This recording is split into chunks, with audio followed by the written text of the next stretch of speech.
We need to talk about Caliban. Caliban is half human, half monster. Word. The rest of this stuff, I don't really know if it's that important. Some traditions, he's depicted as a wild man, deformed man, or a beast man. Sometimes a mix of fish and man, a dwarf, or even a tortoise. William Shakespeare's play, The Tempest, is where this guy came from. The rest of this stuff and other portrayals of it, I don't know if really are applicable. Maybe. But basically, first line right here, half human, half monster. So that's it. I just Googled it. I wanted to know. Also, this episode is called Here There Be Dragons or Here Be Dragons, which is a phrase. I know that one. That's a phrase you use when you're like going into dangerous territory or uncharted territory or unknown territory. It's like on those maps when you see those Cthulhu-ass monsters and the ships would be broken like off on those naval charts. Like, hey, we don't know what's out here, so we're going to draw some weird-ass sea monsters. Like, that's kind of what it is. Don't worry. I just cut a little tidbit off of the cucumba to put it in my water. Somebody pointed out, which I forgot, that it's a phone call. It's the episode where I'm like, man, Aaron Wright's not that cool anymore. You need me, Mao. Is that episode where he talks to Mao and Mao's like, Christian knows I'm out. Bye. Like, you're not doing your job. You're not keeping her in check. I got to find other people who are willing to work or whatever. And then I think the following episode, he like goes in person, you know, and don't talk to me about Lost. They're under the tree, whatever. But so then that makes sense, right? The guy pointed out, hey, they had this conversation. Then he said, I'm going to search for other benefactors. So, okay, that probably makes the most sense, is that solely Mao was working with Earth solely. Then they had that divide. Then he started working with Mars. So makes logical sense that we could probably exclude that he'd been working with Mars before Earth, or he'd been working with Mars at the same amount of time. It seems more recent. Questions I got going in. Who's the girl scientist? Where's the knife? Why do they need genetic disorder kids? To breed them? I don't know. And people, and also people are pointing out that Holden's a paladin, which I think is a good representation of him.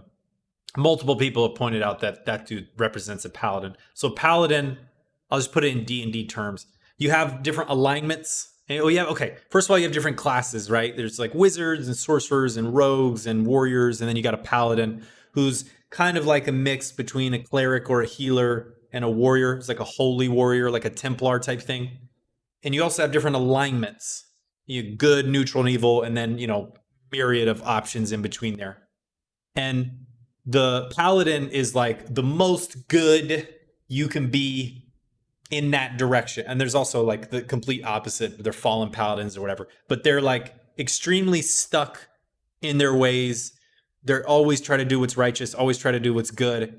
And it's a joke amongst people who play D&D about how if you have a party member, if you have someone in the group who's a paladin, how they kind of like ruin the enjoyment of the game. Because if you role play that character, you don't want the group to go around stealing and murdering the poor citizens that are just trying to give them quests. Like, you're trying to uphold justice and do that stuff. Which I think is actually an apt comparison to who Holden is, which probably makes sense as to why I don't really click with him that well. I always played rogues. So, Ganymede Station. Before the mirrors fell. Things along. It's not. After Thoth. That name came up before. That's not the first time I've heard that name. Oh, okay, right. That's the spin station, right. What the hell am I looking at? It's the Zinnia Snapdragon cornflower with the proto-molecule as Caliban growth on it. I don't know. Health and safety, 3G. Ganymede surveillance network. Identification, general information, protocol settings, administration access. Dr. Strickland, Lawrence Ming, Lawrence Strickland. I like the music. Okay, I just want to pause and talk about that. That's pretty interesting. I wasn't expecting Amos to call him out there and say, I beat you to it. Like, you were going to start attacking that guy too. Huh, okay. Maybe I just beat. This is not my time to stop.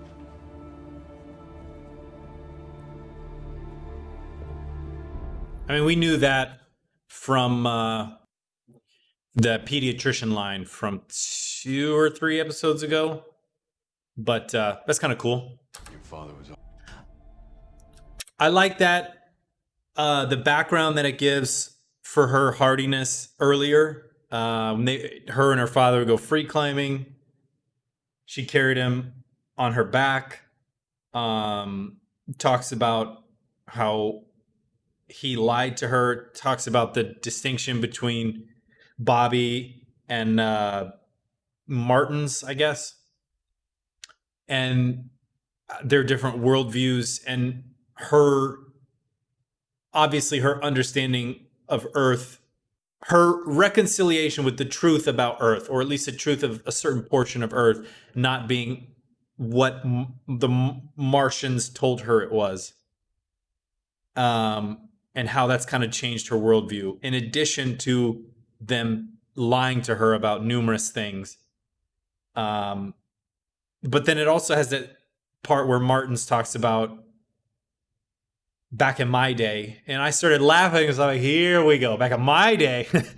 But you can empathize with the guy, even if you don't agree with it. You can empathize with him back in his day when Mars was getting started, or back in his day, they probably were on the lookout for battles with Earth constantly and under threat of being attacked or bombarded or whatever. And there was even, I forget what it was, when they were talking to the I'm gonna forget his name and I forget his title, but it was the black like fleet commander, who he was referencing the other guy, the commander of the Martians, and both of them were like, we saw what happened in the previous battle, and we're not trying to have another war on our hands.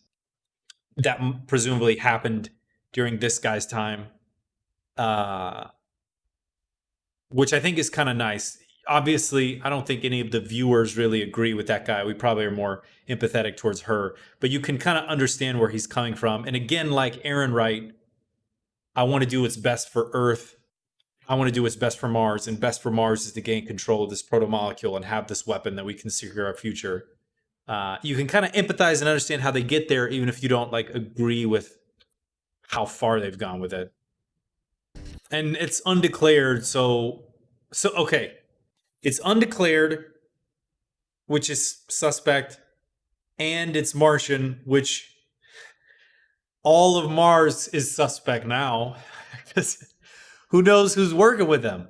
You'd have to imagine the Martians that are right next to Eros and the proto-molecule that smash into Venus. You'd have to imagine these guys are part of the like Illuminati squad that are knowledgeable about what's going on. MCR and ship class destroyer matching course and speed. Probe 1, probe 2, system checks, arrows impact, console 1, console 2, system object tracking. I don't like that guy's smile. That smile's creepy. I don't like this dude on the right smile. It's creepy to me. Here we go. GPS track latitude, longitude, elevation, something coordinates log entry, APT systems log encryption. Expand your mind, Janus. I think it's also worth noting, it just kind of reflects on their character. I don't think Aaron Wright has ever changed clothes. And the only reason I'm pointing that out, you tend to wear the same clothes unless it's significant, just to keep continuity. But juxtaposed to Christian, who's always wearing a different outfit, I think that's just kind of interesting, worth noting. Is I think maybe he wore a black suit, or maybe just the lighting made it look much darker. But I think this is basically all he's worn every time he's been on screen. I think. it feels like very similar. It's the same color at least, even if maybe the neck is different. But it's basically always this one thing. Whereas Christian is always wearing different flamboyant like stuff. I like her eyes here. I like the change, and I like the change from the previous episode when he kind of spilled his guts to her about the truth and what's going on, and kind of changed a little bit, and now is trying to fight for Earth and what's right. And I like that that's impacted her, and I just think that's nice. You know, that could be as a flat statement, or it could have like malicious intent to it. I don't know. Yeah, I'll get through this. You know, I don't know what's going to happen, but it could be like, yeah, I'll deal with it. Or it could be, I got one more thing to do. One way or another. Secretary of Sorella's office, sir. Yes, Queen! Silent running mode, right? Oh shit, there's even shit to read here. Receiver strength. In magnetic confinement fusion, hundreds of cubic meters of DT plasma at a density of less than a milligram per cubic meter are confined by a magnetic field at a few atmospheres pressure and heated diffusion temperatures. Silent running mode. Worst Fresnel RX relative E field RX level. I have no idea what that means, but that's cool that it actually says stuff. I mean, let's at least be thorough with this thing real quick. Okay, I mean, the spacing for all of these things looks identical to me. So maybe they're not all full of actual real text, because this looks copy pasted, copy pasted, copy pasted, copy pasted, copy. But this is actually real. It's pretty cool. Transponder data, number, voyage, destination, vessel designation, crew complement, weapon status, fleet assignment. I like this. I like the. Okay, first of all, obviously it's noticeable, but I didn't think it was worth mentioning. He's just kind of fidgeting with this thing. But I love this. The engine may as well put a big frickin' bullseye on my back. I love how it escapes his grasp and it's kind of floating, and he like hesitates for a while. I like that. He even like blinks slow at it. Like, do I? Yeah, okay, let me get it. I think that's interesting. It obviously builds upon kind of his relationship with the family that we haven't met yet. They just kind of exist in that one picture. He's dead to them. You know, you didn't reach out to them, whatever. I think this little hesitation is nice. I guess also maybe they gave him an idea of how to get down there. Okay, you kind of Kerbal space program your way down there. All right, I like the hesitation when he's trying to grab the ring.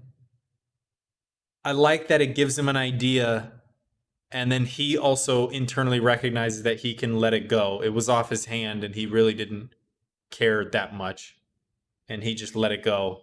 And then the new sort of tick that he had was to rub his hand. Like, he immediately moved from, right, he's not even like fiddling with the flesh anymore. Like, he's just on to the next thing, which is kind of a minor thing.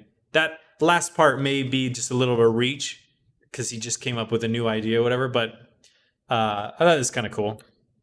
That's what you are. That's what you are, a chrysalis. About your age.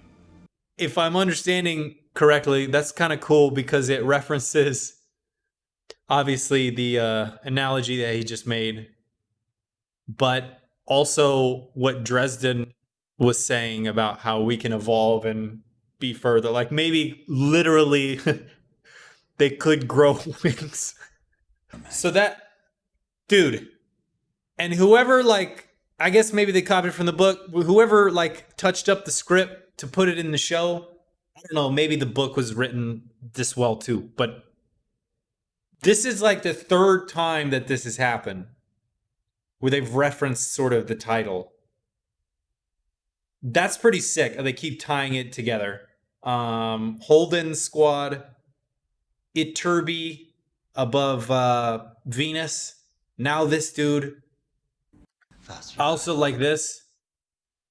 It's just really good. They'll come down as soon as we call. Really good cinematography. I mean, That sound. I think it's just really good cinematography and use of the camera. How you very quickly focus on the character that you need to draw the eye towards, especially in this scene, because it happens like 3 times very quickly. Now Holden is the focus. It's happening. Then moves to Amos and then Prax. Back to Holden. A cascade. Back to Prax. In real nature, there's enough diversity. That's just kind of cool. The use of the lens. I mean, maybe they did it all in post, right? You can blur the stuff that you want out, but also happens, multiple times here. It's just helping to guide the eye, and it's pretty noticeable because it happens so many times so quickly. Wait, look. Are these? So those look like crystals, not crystals. Those look like This is ice made crystals, right? Am I wrong? That looks like ice crystals, She needs a but you don't see the character's breath. So is this a cold room? I mean, the pipes look cold, and it looks like ice and snow built up at the walls, but you don't see their breath. I'm not sure what the temperature in this thing is. I mean, if this pipe is extremely cold, wouldn't there be breath in there? Whatever. It's just they didn't do it. I don't know. Hey! Whoa, whoa, whoa, whoa. Hey, whoa, whoa. Praxawelwala Beltaloras. You boys rip. Karakum, en route to Ganymede Lab to pick up Caliban. To pick up Caliban. Beautiful. But now I think it was more for him. I want to know what really happened on Ganymede. And you're going to tell me.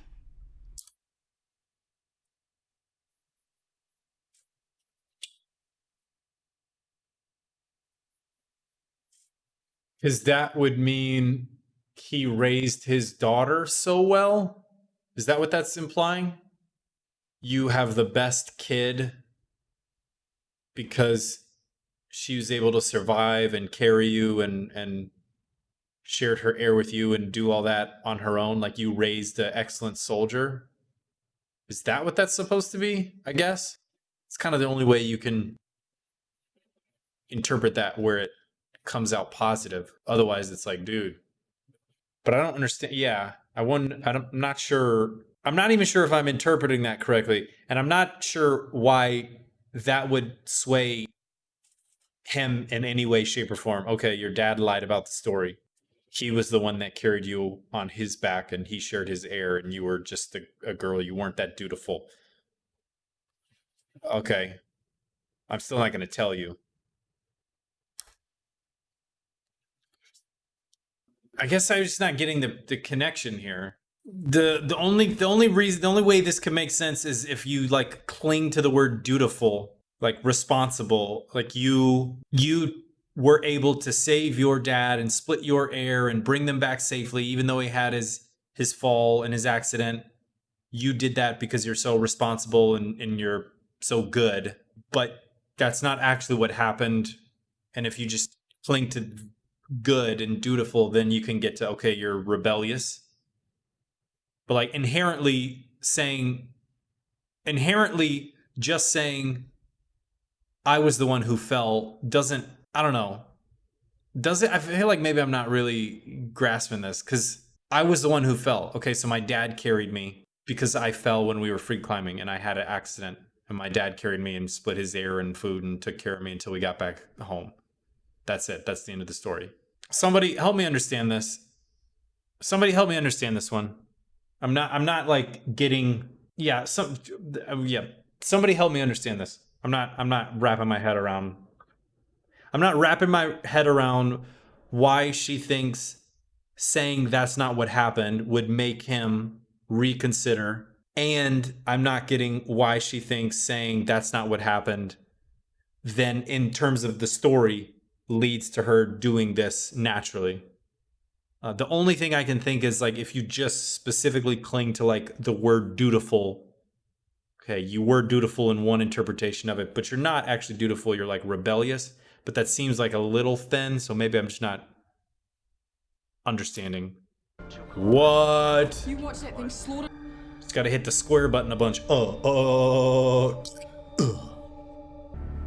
Dang! And she put the data pad in her little, the belt. Act natural, nothing's wrong here. Let me just go outside to the beach. That's pretty tense. We're not authorized. No, we're not authorized. Okay, before we get to this part, I want to point this out. This is just good framing.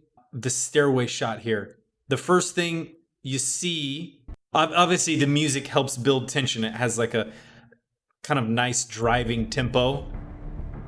But the first thing you see before she really comes in is the sort of siren, or at least that's what it appears to be, right? If the alarm goes off, that's going to start blaring. And that's where my eye is drawn to. Immediately, I'm like, oh, that's going to go off. She's going to get caught, which helps add attention and emotion to the scene. Then she walks down here. Then she's walking past people, walks past the guard. Again, the music is like slowly building and driving towards this.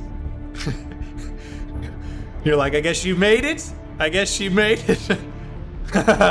Dude! You were on.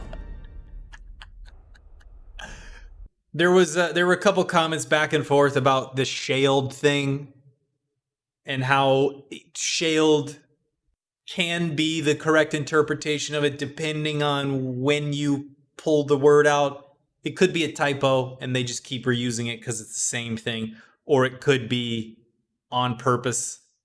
I just wanted to point that out because there were some comments talking about that. All right, you fly the X-Wing or the TIE Fighter through all the rings to hit the checkpoints. I like his face. What the fuck are you looking at? Not entirely sure. Sergeant Draper, are you up for a debriefing? Holy titty balls.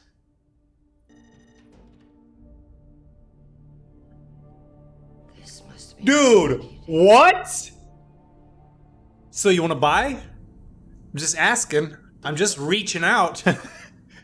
I mean, look, especially if this is all iced up and snowed up everywhere, right? Like, shouldn't we be able to see their breath? I'm just asking. There's definitely. There's a bunch of blue shit. Every time I see blue, he's fiddling with his gun. I like it. That's her. And that's just a bunch of people chilling and eating, and looks like off to the left in that little fencing thing is a bunch of children's shit. Wait, is that her backpack? You all gotta die. You all gotta die. Pizza? Things get ugly. That's a backpack. It's a backpack, dude. Where's May? Exactly. Even Umaya's got a gun? Word. Everybody's got a gun. Where's May?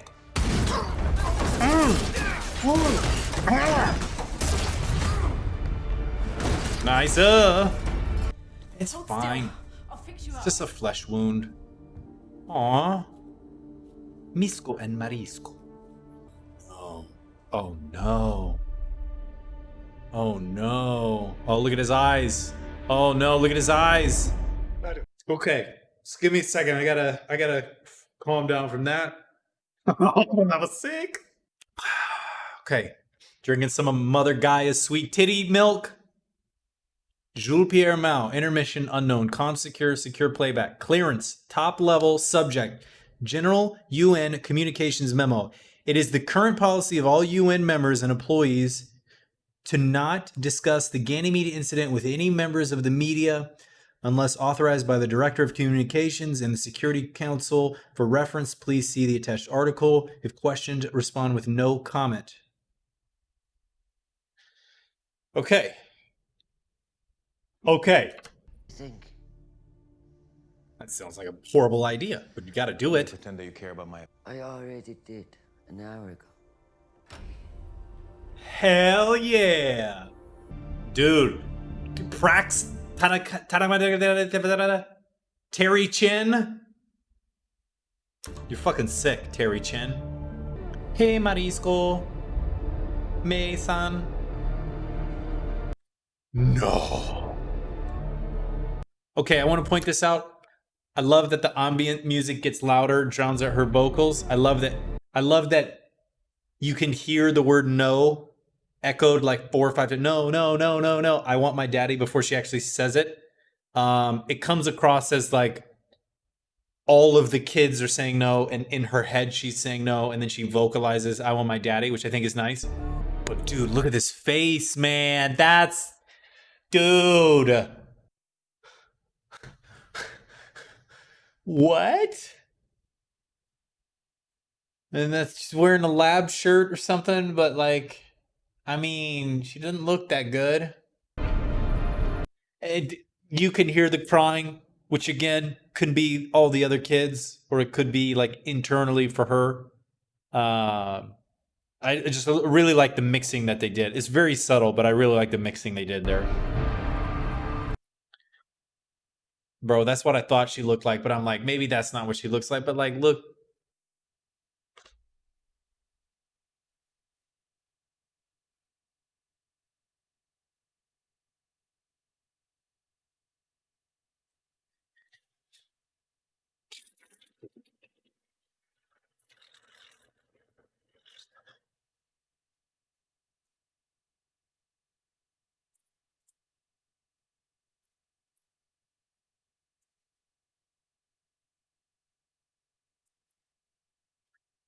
Come on, dog. Come on, dog.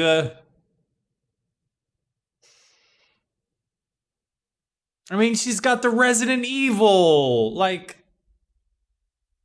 it's even on her hands, too, like in the bottom. It's not her. It's not May. I don't know who it is. That's the bright molecule, don't touch. Okay, thank God. Because I couldn't tell. I just thought it looked like a kid, and I thought it could be her. But it's not me. Okay, it's not me.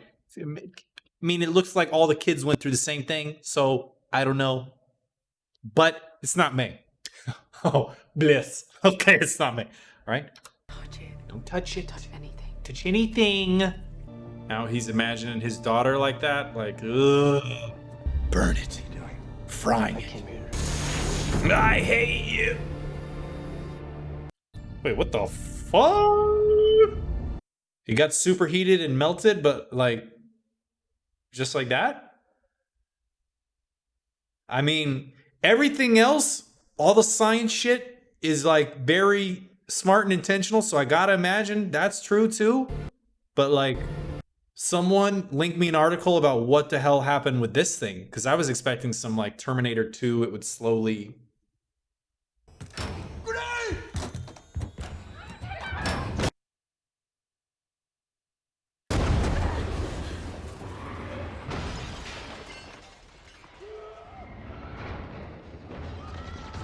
Oh, they just unleashed it?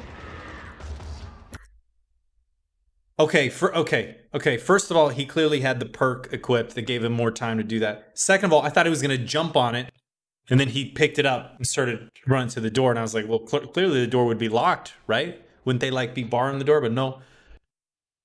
And then, you know, he done fucked up some shit upside that door. Caliban? Caliban? You in there? Dude, I think Amos looks fucking cooler like this. I don't know what the little devil tattoo is, because he also has a pen. I mean, it's not his jacket, but I think he looks fucking sick like this, too. Wait here. No chance.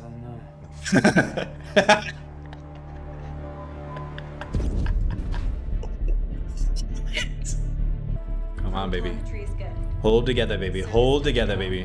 What the hell was that? And then everything on their ship.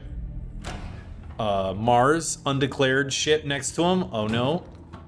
Okay, so that could be Mei-san. Mei-chan, I guess. Clearly they unleashed Mr. Caliban, you know what I'm saying? Monsieur Caliban.